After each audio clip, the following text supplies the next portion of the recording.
ഇവിടെ വർഗീയത പറയുന്നതും പ്രവർത്തിക്കുന്നതും ഇടത് വലത് മുന്നണികളാണെന്ന് BJP സംസ്ഥാന അധ്യക്ഷൻ രാജീവ് ചന്ദ്രശേഖർ. UDFന് പിന്തുണ നൽകിയപ്പോൾ ജമാഅത്തെ ഇസ്ലാമി മുഖ്യമന്ത്രിക്ക് വർഗീയ പാർട്ടിയായി മാറി.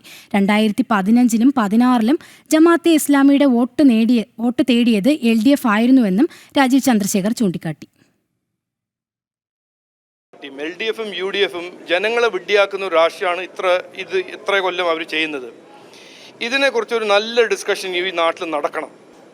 ഇരട്ടത്താപ്പ് മാത്രമല്ല, ശരിക്കും ഇത് കൺഫേം ചെയ്യുന്നത് LDFും UDFും പൊളിറ്റിക്കൽ ഇരട്ടകളാണ്, പൊളിറ്റിക്കൽ ട്വിൻസാണ്.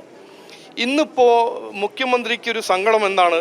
ജമാഅത്തെ ഇസ്ലാമി LDFന് പിന്തുണ കൊടുക്കുന്നില്ല, കോൺഗ്രസിനാണ്. അപ്പോൾ പെട്ടെന്ന് അവർ വർഗീയവാദി പാർട്ടിയായി.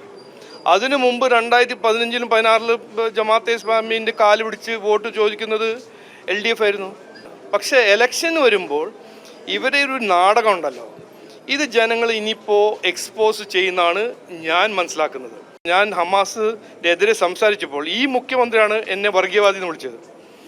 അപ്പോൾ BJP ആണ് വർഗീയവാദി എന്ന് ഇവർ പറയുമ്പോൾ ശരിക്കും ഈ നാട്ടിൽ വർഗീയവാദി പാർട്ടി UDFും LDF ആണ്.